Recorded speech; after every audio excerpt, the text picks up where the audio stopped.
be a lesson to stay out of other people's houses.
A bit.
not underestimate me!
me warm you up.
Let me warm you up.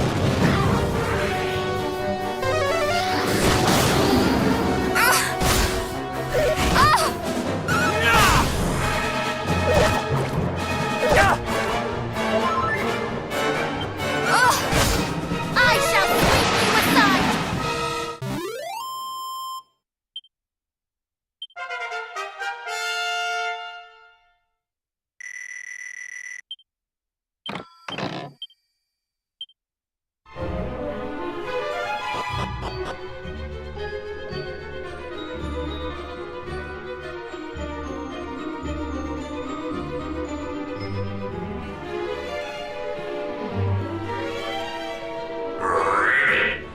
You must not leap to such drastic conclusions, milady. Our orders were not to kill the Mermaid Queen. They were to kidnap her. If she were to croak, Lord Beale would... You think I care about orders when one more beautiful than I stands before me? Nay, she must be erased. Eradicated!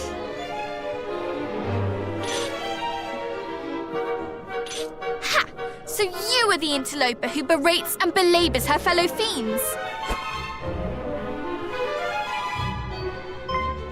Humans on the ocean floor?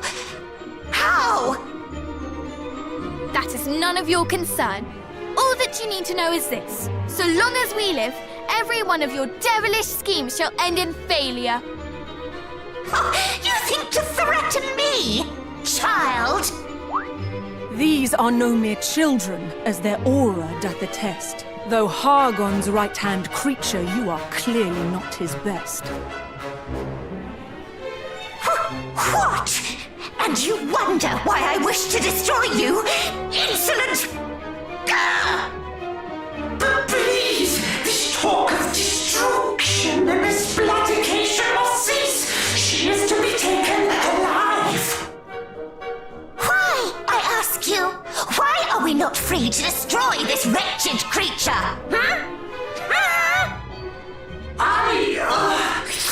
That is not for us to know. You speak as if I, too, am beholden to that fool. I am my own monster, and I shall do as I please. I would thank you to cease your bickering and heed me when I say, you shall not touch a hair on Her Majesty's head. But of course, little queenling. Fool! I am no servant of yours. You think to give me orders, along with every other fool here, it seems. Bark all you will, dogs! I shall heed not one of you. And I shall certainly not stoop to dealing with you. No, that shall be the job of these insubordinate wretches.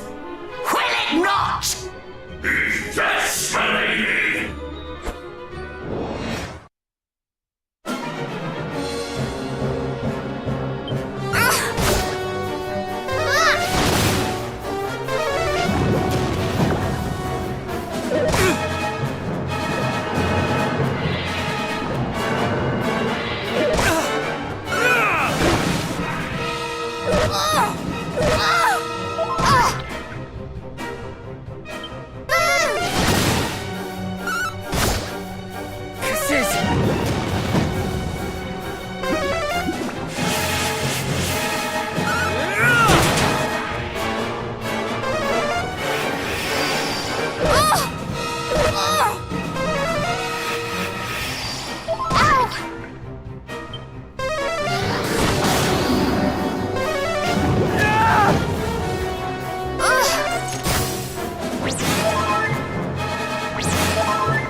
Don't underestimate me!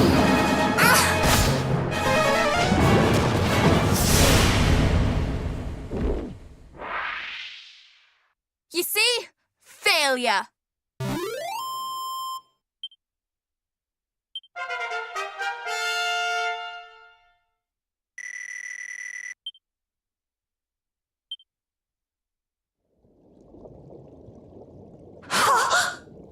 Defeated by mere human children?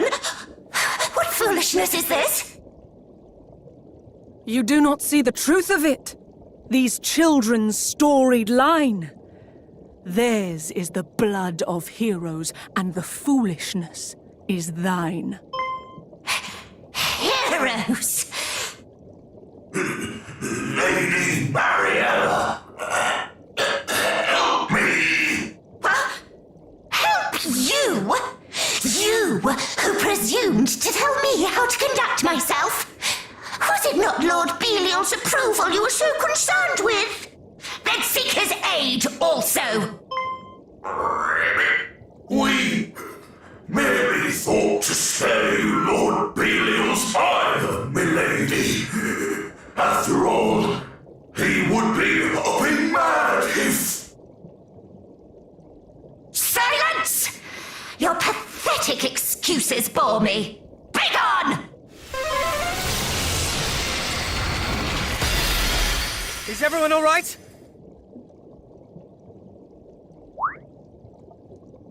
What is... A barrier I put in place to see you kept from harm. It seemed the least that I could do to weave this little charm.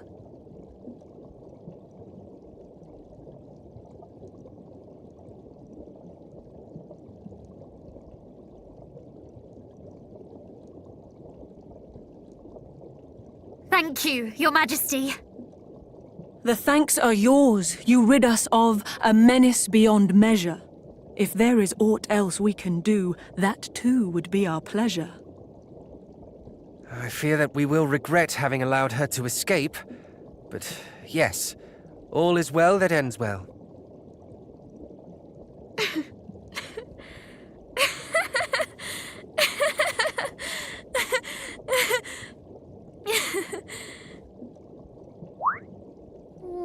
What is it?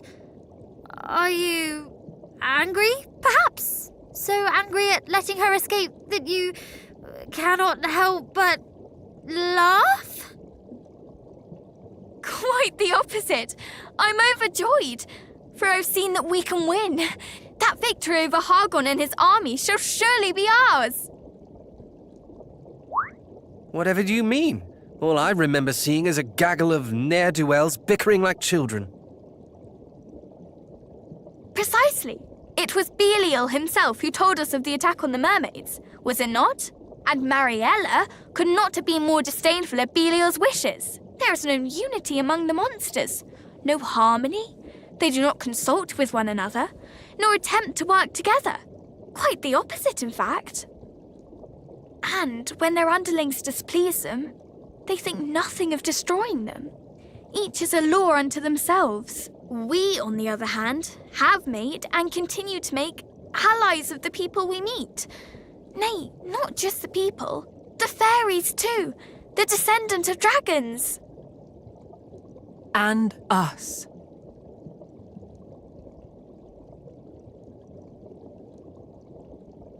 You speak true, little hero. You have something Hargon lacks. Though young, you have a multitude of allies at your backs. So go forth, and though those you face may fill your hearts with fear, have faith that there are friends who wish you well both far and near. Now I must see how things fare here, how much the fiends did wrong. Please head toward the town, and I will join you there ere long. If not for you, we mermaids might have fallen to the horde. As queen, I must ensure that you receive your just reward.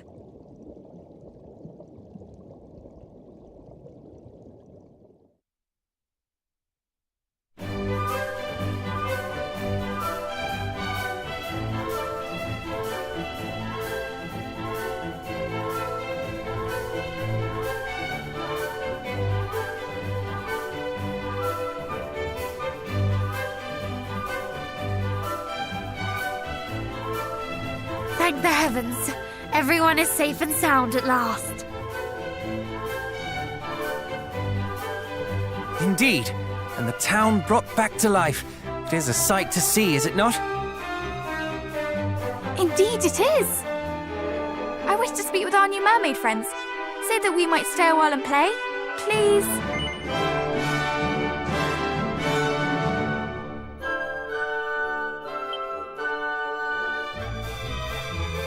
Huzzah!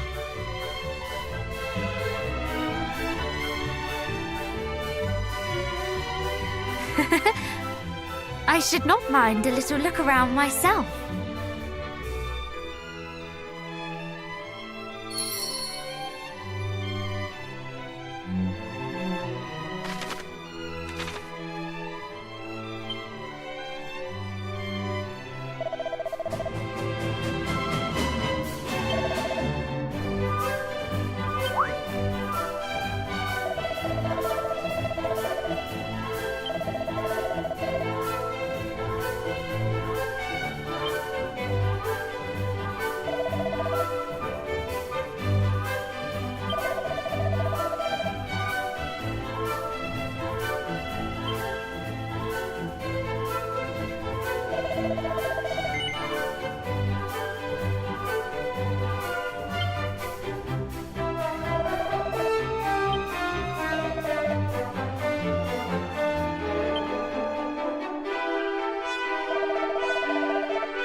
It's you! Oh, thank you once again for all you went and did. You humans fought on our behalf while we ran off and hid. You saved the sanctuary too. You really are the best. If you had been a moment later, oh, we're truly blessed. Aren't we just? Aren't this lot great? You know, we met them first. I don't know why the Queen would say you humans are the worst. They're cheaters and they're liars, always fiddling and faking. That's what she said, but it's not true. You're right, I was mistaken.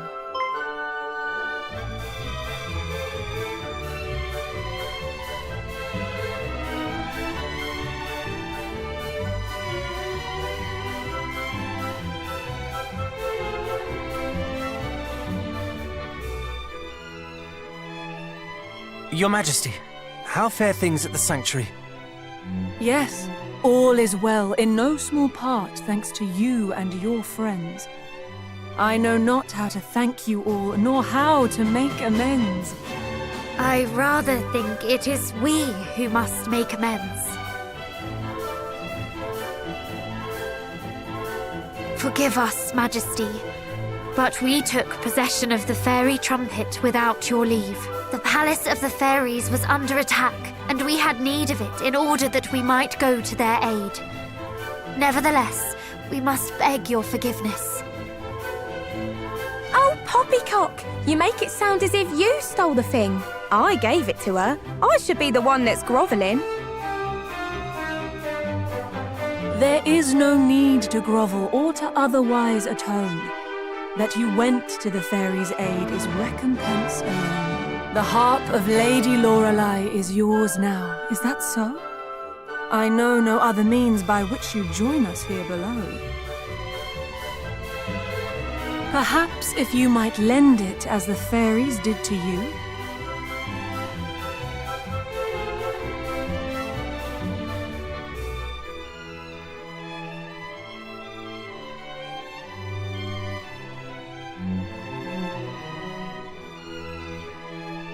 This pearl here once adorned it. Let me see what I can do. Wait, that's the pearl our pals here gave us when we helped the fishers. So this too fell into your hands. How terribly auspicious. Its purpose is to see this wondrous harp made yet more fine. Now let us join the two once more. Come, little pearl, and shine. My.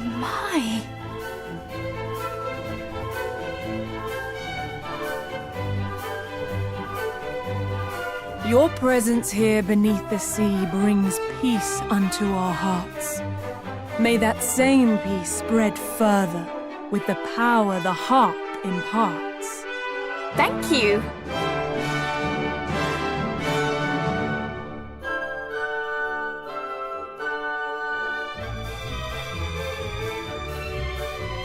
Will you accept one final gift?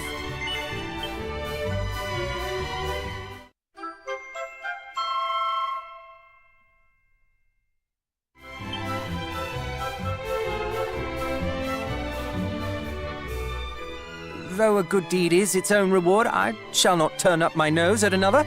Now come, we must return to the Palace of the Fairies. There is much I would ask of them.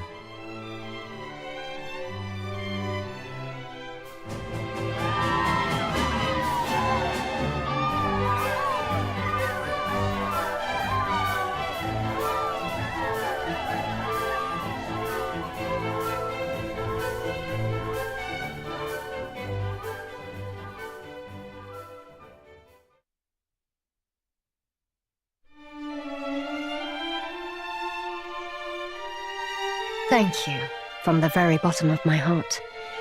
Your selfless generosity saved so many lives. We simply did what was right.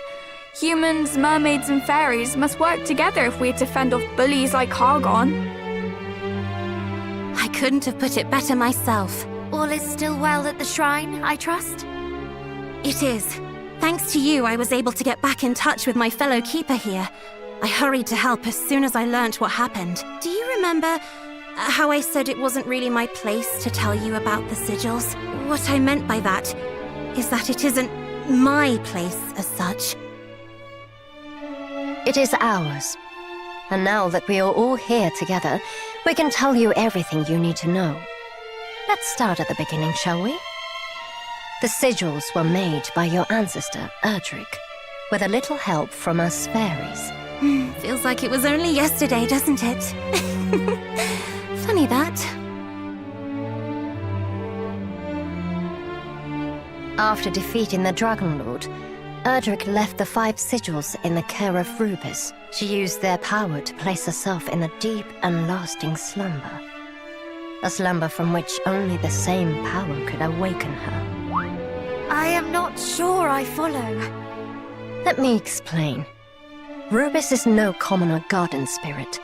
She is the spirit of the land, its creator and its protector. Any threat to her is a threat to our entire world.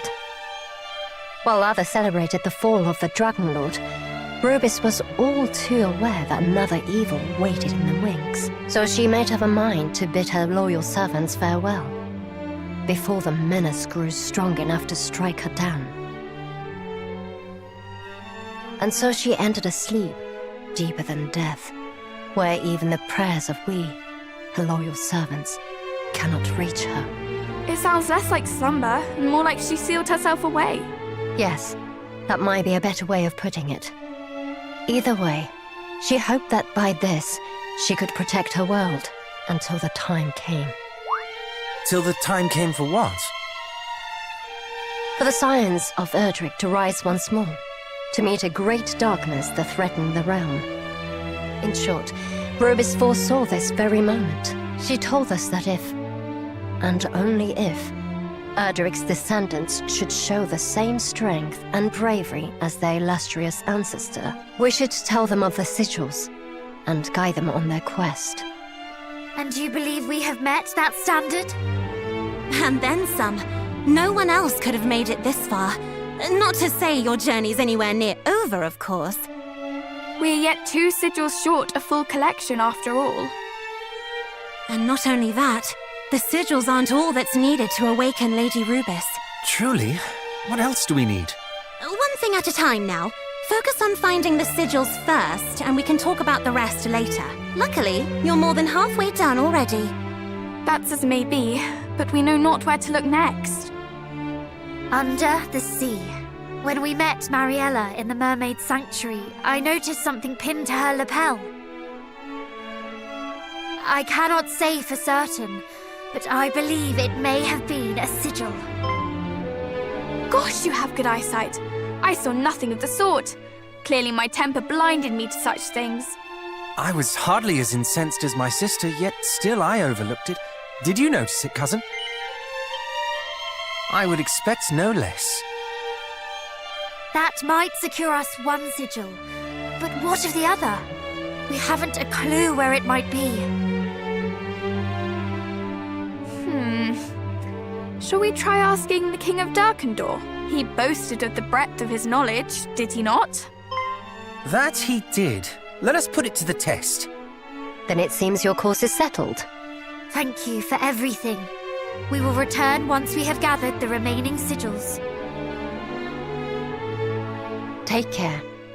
You may be strong and brave like your ancestor, but don't let that go to your heads. Unless you want to lose them.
This is what thou wanted, is it not?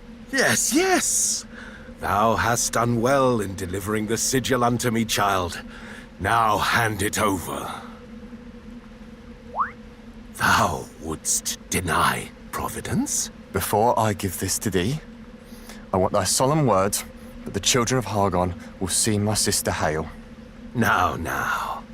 It will not do for an infidel to speak the High Priest's name so casually.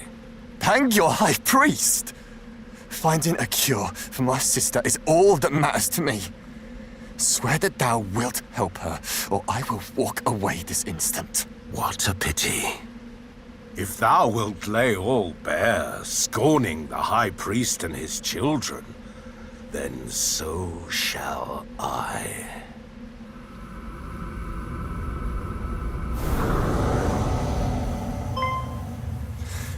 No. It cannot be. But what of it? So thou art a monster? I care not. I only want to know if our agreement still stands. You still believe I spoke true? That I would lift a finger for your plaguey sister after you brought me what I wanted? Then you are a fool to the end. Stop! Who are you? It hardly matters. All who stand against the children of Hargon shall meet the same fate.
Another of Hargon's champions, perhaps, alongside Atlas, Belial, and Mariella. Are you hurt? Try not to move, nor flee as you did last time. Forgive me. And thank you. That is the second time you've saved my life. I'm glad you remember us. We four are on a quest to end Hargon's reign of terror. Are you one of his children? Perish the thoughts. No. No. I only wish to save my sister.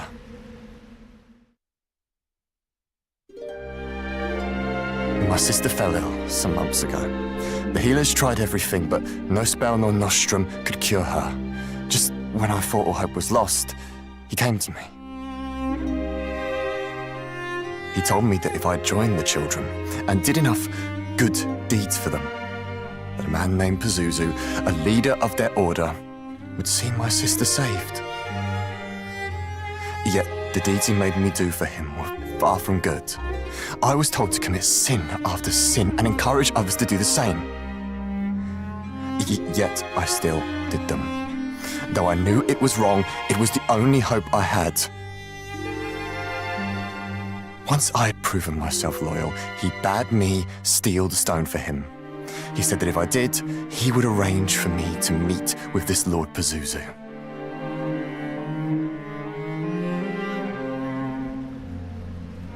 And so you reached out to the Trader of Secrets. Does this not sound all too familiar?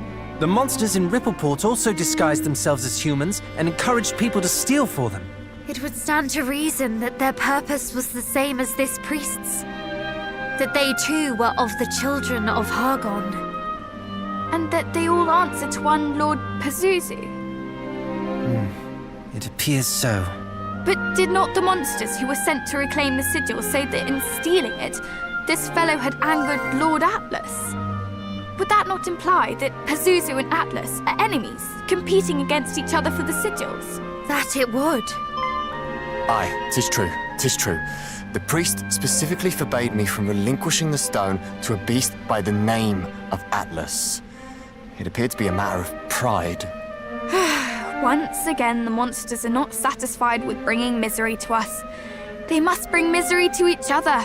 Despite devoting themselves to the same cause, they think only of their own interests. One questions whether they are truly allies at all. What a fool I've been. How willing I was to serve. If not for you, I would have lost not only my pride, but my life. Well, I, for one, am very glad you did not. But, if we might take the stone from you, it is rather important as it happens. I can imagine. The way those creatures coveted it. Take it. At least this way, it will not fall into their hands.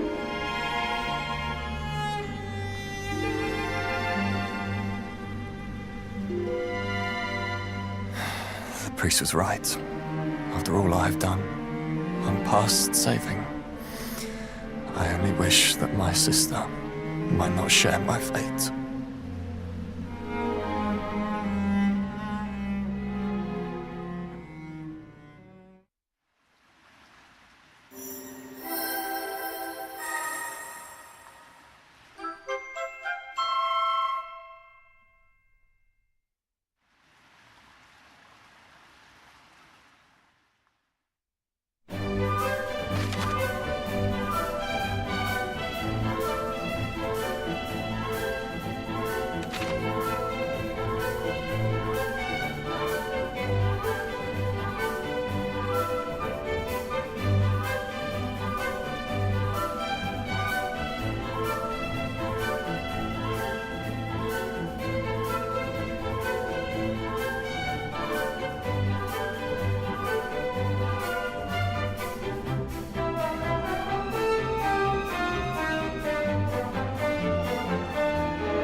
There is something I must share with you all.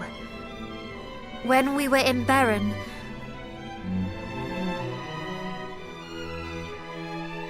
please go on ahead. I will rejoin you shortly.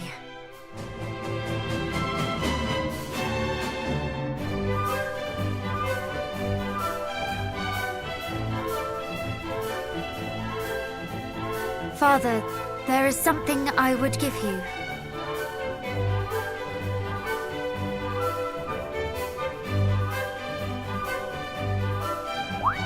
After we brewed the tea to cure our cousin, there was a little of the leaf left over. I know not if it is enough to soothe your pains, but I still wish for you to have it. My thanks, Princess, though I cannot accept. As I said before, it is from the years that I suffer. I see scant reason to prolong the time the goddess hath allotted me. But A leaf of almighty Yggdrasil would be wasted on an old man like me. Thou, more than most, knowest how precious the world tree's bounty is, and 'tis to thee I would entrust its safekeeping.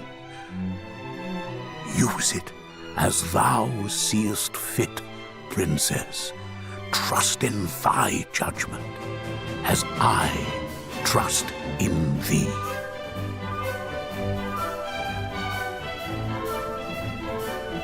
You still have a part of the leaf. Then we can use it to cure this fellow sister. Do not be so hasty, brother. The situation is not so simple. quite. We know not if the portion that remains is enough to cure her. In offering it, we might offer naught but false hope. Moreover, we know not if she is the only one who suffers so. What if another should beg our aid after we have given away the only remedy? Yggdrasil's gift is not to be taken for granted. What think you, cousin? Shall we give it away, that we might save a stranger? I am inclined to agree. I understand your hesitation. But if a suffering soul is in need of our aid, and we have it in our power to help them, then I say we must. If it leads to naught, then so be it. We can at least hold our heads high that we try. My brother is right. Let us offer our aid.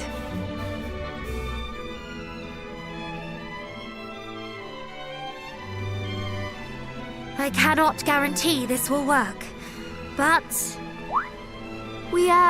We happened upon an extremely rare herb with extremely rare medicinal properties. It might help your sister. You would help me? After all the terrible things I've done? Why? Because I too have a sister, and I know how it would pain me to see her suffer. Bold words from one who causes his own dear sister no end of anxiety. Well, yes, I suppose I do. I see my sister and myself in you. I pray that the day that we two can laugh together again is not too far away. Thank you all so much. I shall give this to her post-haste. Our apologies if it fails to cure her. Regardless of the outcome, you have given me hope. A feeling I have been estranged from for too long. Thank you. Truly.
you home within my grasp, and they snatched it from me.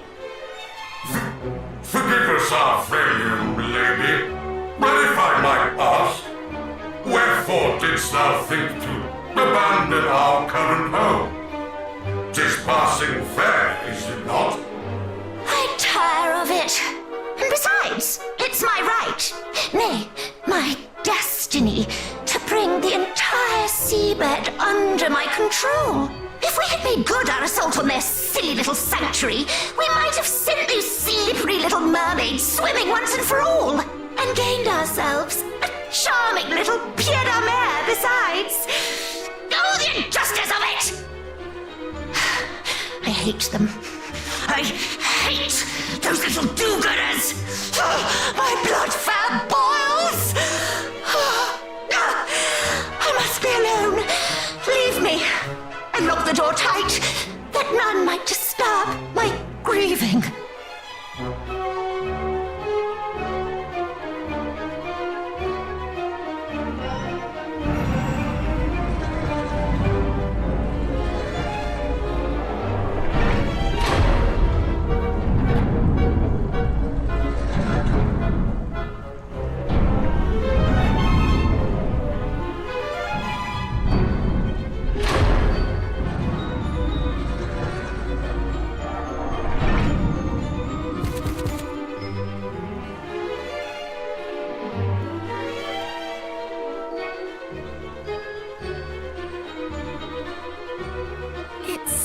We've hit the nail full square upon its head. She was indeed here. And she does indeed wear one of the sigils. Once again, cousin, you prove yourself perceptive beyond measure. You are very kind. But I fear that our having found one of the sigils will avail us little until such time as we are able to open this door. And I suspect that we will need all three of those strange carvings in order to do so. What is more, we cannot afford to dally in doing so, lest we forget we stand amid a den of fiends. Ha! I may have just the solution to that, friends. What I've decided to dub the Divide and Conquer stratagem. You've not forgotten, I assume, the descent that plagues the fiends' ranks. They may all be servants of Hargon, but they are certainly not all of one mind. You speak true. Of course. Why, Mariella even presumed to ignore a direct order from Belial. Indeed she did. And it is precisely that descent that I mean for us to use to our advantage. What if, for example, Belial chose to punish her by attacking her home with his minions in tow? Or rather, what if the fiends here were encouraged to think that he had? And what if we were to exploit the confusion that might cause by taking the opportunity to relieve them of the carvings we seek? It is a bold plan, but by no means a foolish one. We might well make our entrance unnoticed and gather the carvings under cover of such a commotion. And it is not so unbelievable either. After all, did Belial himself not tell us of Mariella's plans? Well, cousin, shall we proceed with the strategy as outlined? Shall we divide and conquer? Huzzah! Let the chaos begin! We will show them what it is to find oneself attacked in one's very home. You do remember that our aim is the sigil, do you not, sister? One might almost think you were enjoying this. The end justifies the means, brother. And besides, it was they who started it. Perhaps in learning what it is to suffer as their countless victims have, they might think twice about repeating such crimes. They must be made to understand the sorrow they have caused. You are right. They must learn. Very well, but before we set our plan in motion, I suggest that we first assess the lay of the land within. Agreed. If we are to proceed as we intend, we must strike first where we feel we might strike best.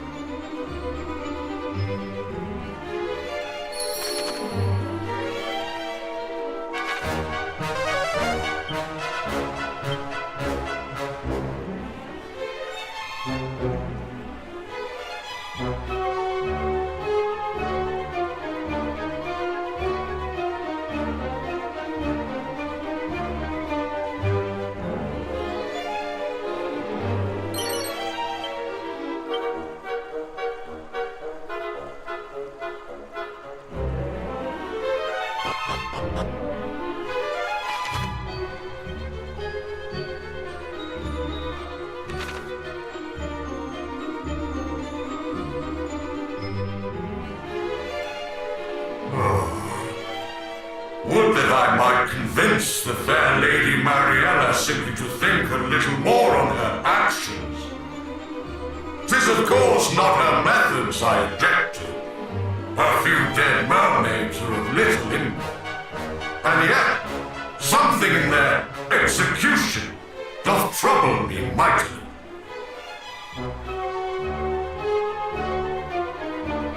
How dare you speak of such horrors so carelessly? Zounds! How came you to be here in this place, humans? This is our home, our haven, our sanctuary. You shall pay the price for sullying it unbidden. Would that you had heeded the mermaids when they no doubt said the same.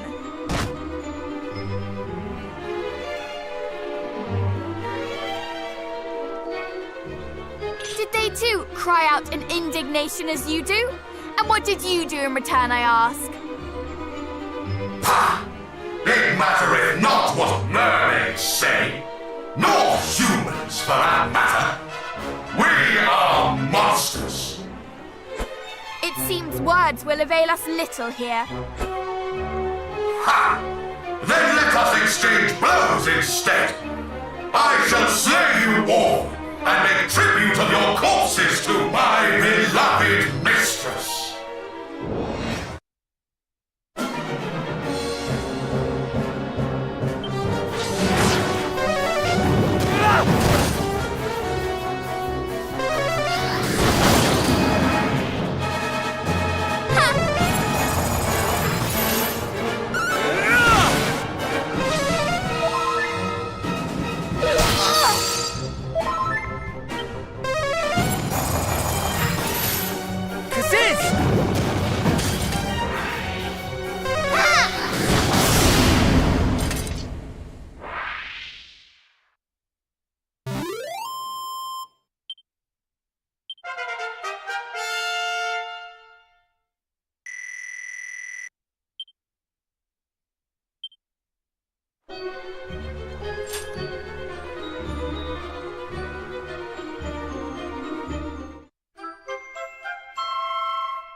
Behold!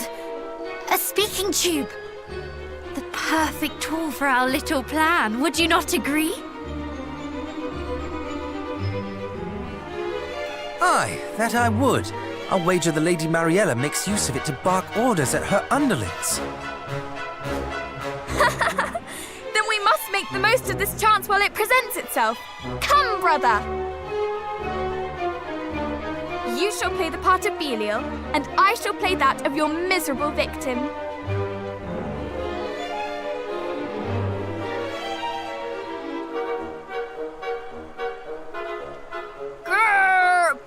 Belial? What is the meaning of this? Wah-ha-ha-ha! Well, might thou ask, worm? I, the mighty, nay, the all-powerful Belial, have come to crush your skulls and grind your bones to dust. And at my back stand all those who serve me. Every last one, a great mass of slavering fiends desperate for blood. Flee while thou still might. But resist or even hesitate, and not the slightest trace of mercy shall be thine.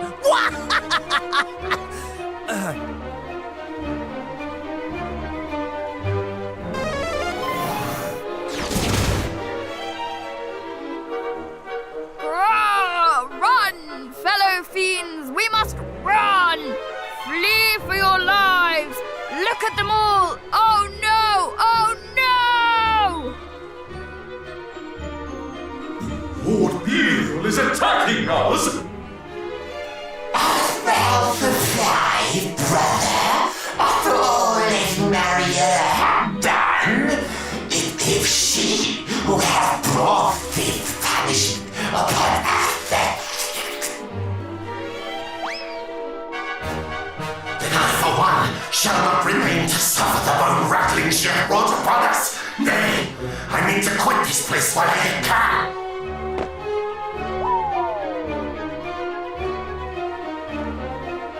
little ploy succeed, do you think? Belial, thou traitor! Thou scoundrel!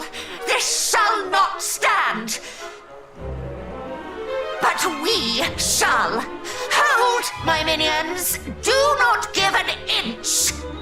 At least not until I have made mine own escape. You might make yourselves of this much use to me, at least. Attempt to flee before me, and you will regret it. Mark my words! She is truly the worst, the lowest. And yet, in so being, she makes our work very easy indeed. That she does. Surely to hear their own mistress speak so will spread yet more turmoil among the ranks. Then let us strike while the iron is hot.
sting a bit.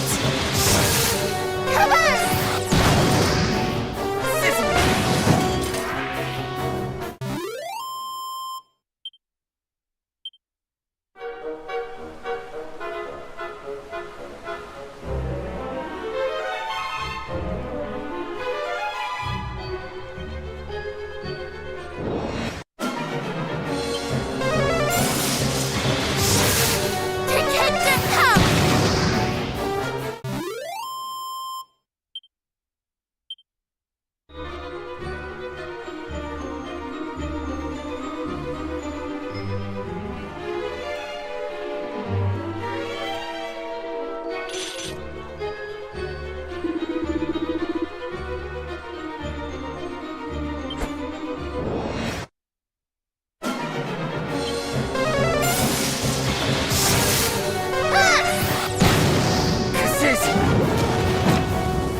Might sting a bit.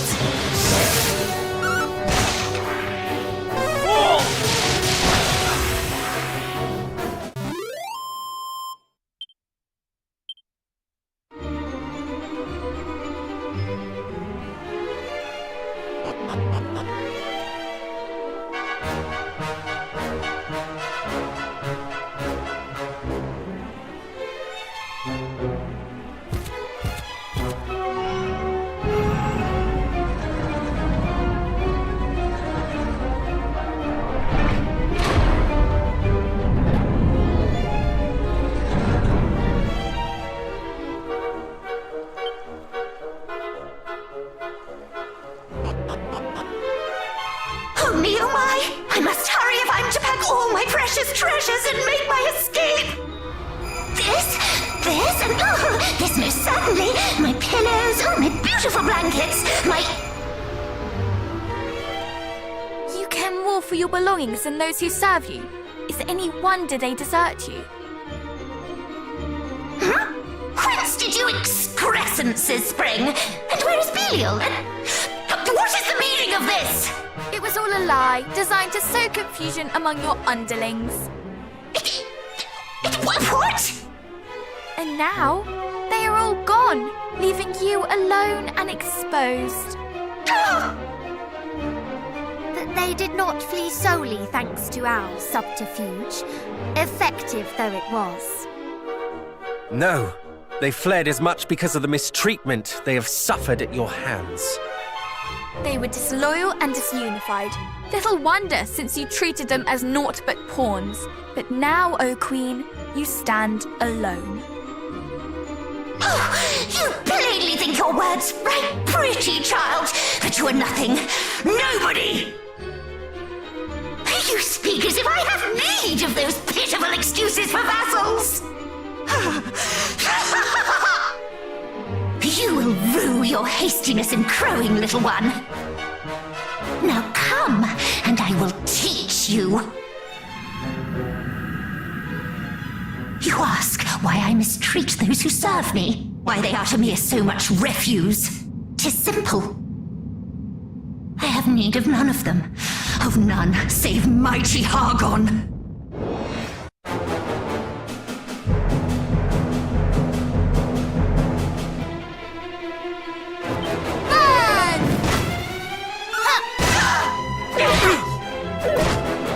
You're mine!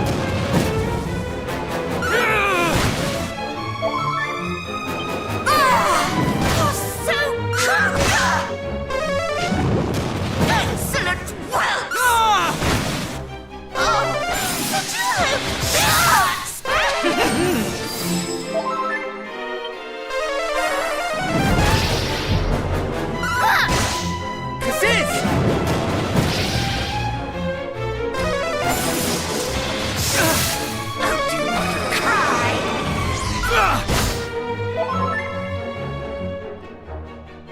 Hot, hot, hot! Not that!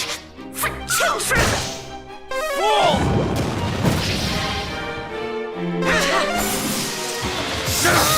This will hurt!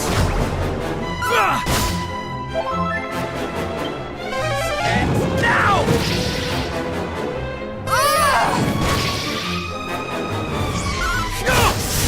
That's quite enough.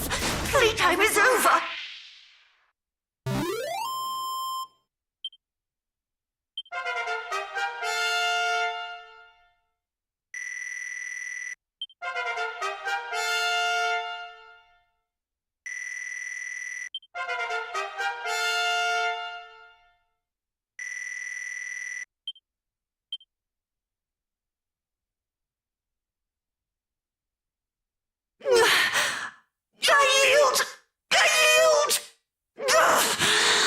You are troublesome indeed for mere children. All this talk of little ones, of children, does our being so upset you? Aye, that it does, little one. You are children and should behave as such. You should by rights be meek and pliable and easy to kill. We were all these things and more when first our journey began. But we have been through much since then, and gained the support and encouragement of many besides ourselves. And in so doing, we have grown strong, stronger than our years might suggest. There is no hardship we cannot endure as long as we are together. Hold your tongue, child, lest your silver spoon crack a tooth. Silence, witch! Hand us that stone that is pinned to your lapel. Do so, and we might yet spare you. 'Tis old thing. 'Tis merely a rock, child. Do you truly seek such trifling power as this? Can she truly not know? Is there yet more that was shared with Atlas and Belial, but not with her? Relinquish the stone, and we shall see to it that you come to no harm. You have our word. Oh, do I now? A lesson. You must take the things which you desire, and if necessary, be prepared to kill in order to do so.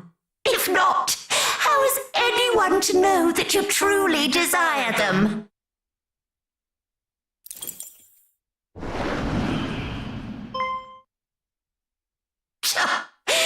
Truly, you are yet babes.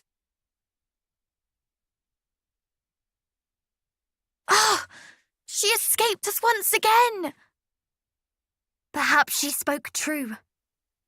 Perhaps if we truly desired the sigil, we would simply have cut her down and taken it. What? Surely you jest. To strike down a defeated foe and engage in thievery into the bargain? I could never do such a thing. Could you, cousin? Is this truly the path we should have chosen?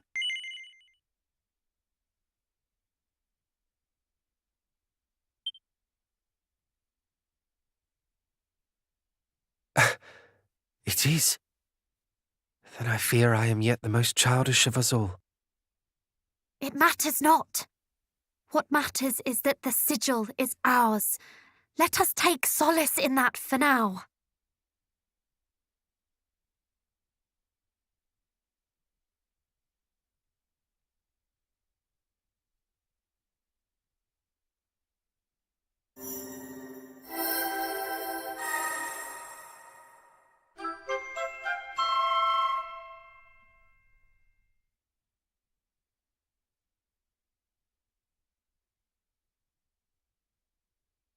We actually did it! Indeed! That was the final sigil! A job well done, if I do say so myself. I suppose we ought to pay the fairies a visit then. Yes, let us make for their palace.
It seems congratulations are in order.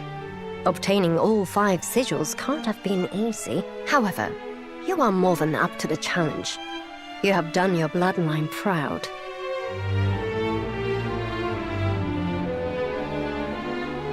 I was half expecting at least one of you not to survive this far. Well done for proving me wrong, I suppose. Now, it is only a matter of time till you awaken Rubis and put an end to Hagen's tyranny. But of how much time? It sounded as if we had a lot more to do when last we spoke. I wouldn't say a lot more. In fact, you're all but a few short steps away from rousing Rubis. The first of which is to find the fairy flute. It is the only instrument in this whole wide world that has the power to reach her in her slumber. Where will we find this flute? Precisely where your ancestor left it. Erdrick used the same flute to awaken Rubis from her last slumber all those years ago. Apparently, he dropped it off in Cantlin when his work was done. Then we are to follow in Erdrick's footsteps. Indeed. Let us make for Cantlin. Once we have procured the flute, we shall at last awaken Rubis. Not quite. You'll need to dispel the barrier of light that surrounds Rubis first, but we can discuss that when the time comes. Why not now? Because, unless I'm mistaken, you cannot yet fulfill the very purpose for which you would awaken her. You awaken Rubis to win the power to defeat Fel Hargon, correct? Tell me then, how do you intend to get into his den of darkness? Ah, yes. The so-called High Priest claimed the kingdom of Rendrak for his own long ago. It is far to the south of here, ringed all about by a range of 9 impassable mountains. Unfortunately for us, Hargon is no fool. He plots from the safety of his lair, sending out his minions to do his bidding. He knows venturing out into the world would only expose him to danger. If you mean to slay him, you'll have to find a way to get to him first. I see. But how will we even begin to find a way into a place where no human has set foot in decades? Why, by asking those who have. The monsters.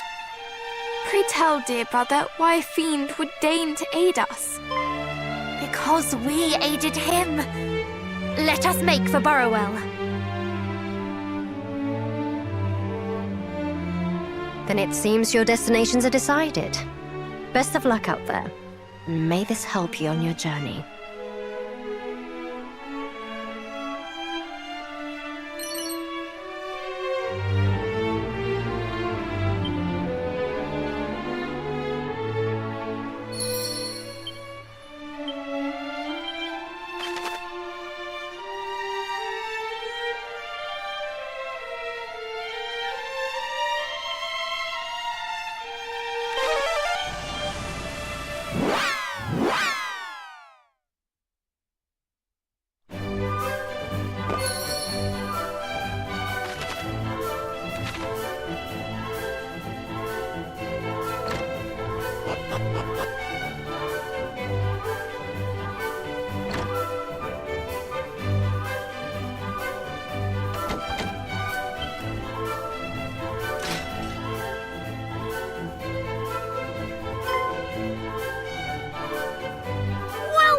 Friends, it's so lovely to see you.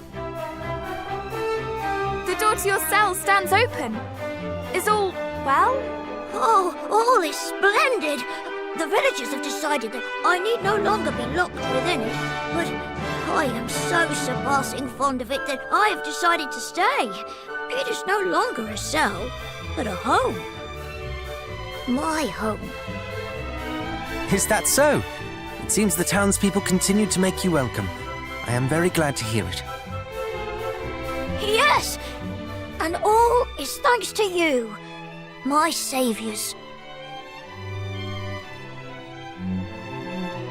There is something we would ask of you.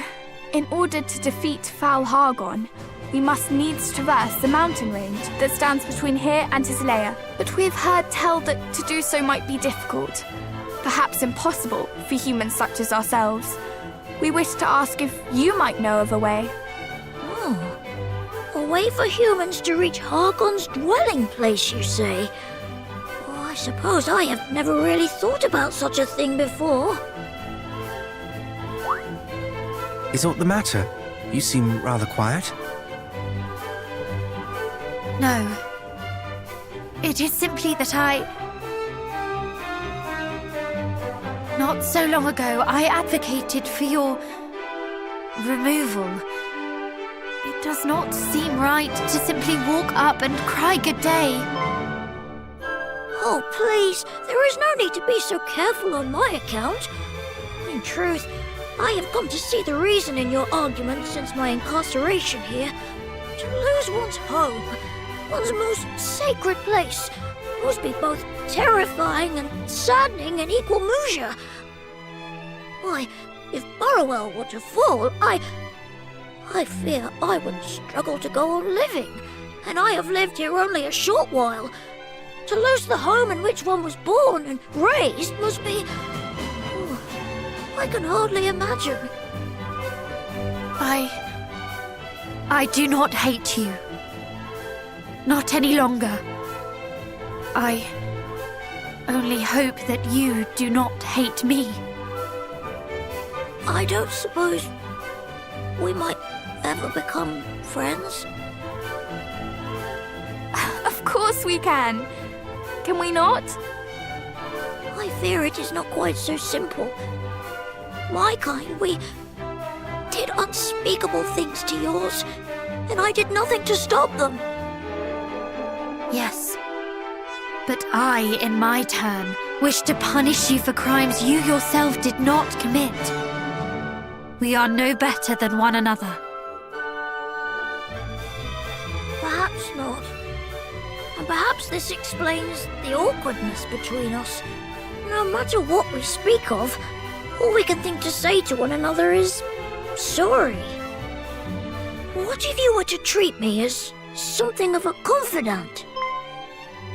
In sharing our thoughts and fears, in helping one another, perhaps apologies might turn to thank yous, and in time, even to friendship. Does that sound like something you might like?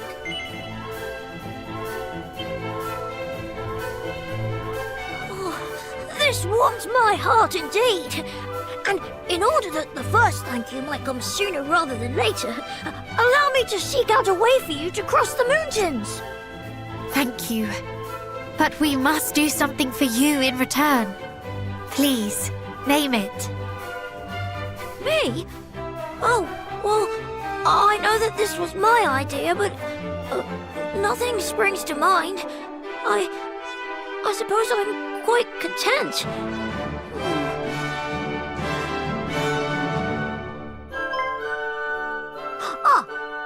Well, perhaps you might go and seek out a certain village for me, a place by the name of Sluice. There is a man, Rogue, at the end of this corridor who has been ever so worried about it, and as such, I have been a little worried also. Perhaps if you might go and speak with him of what troubles him so? You are sure? You would not prefer that we did something for your sake? But this will be for my sake. I want for nothing, only for others to be happy and well. Then how could we possibly refuse? I must go and seek out some specifics with regard to how humans might gain entry to Hargon's domain. I shall return ere long.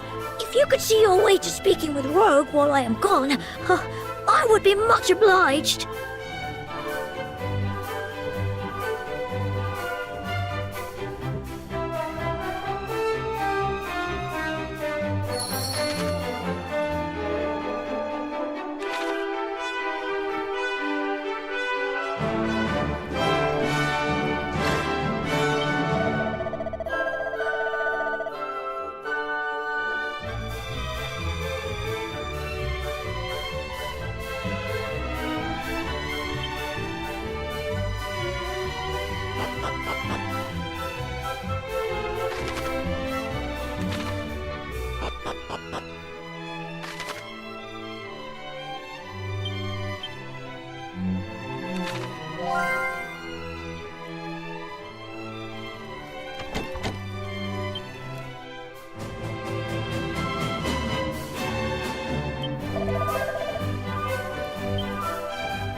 you.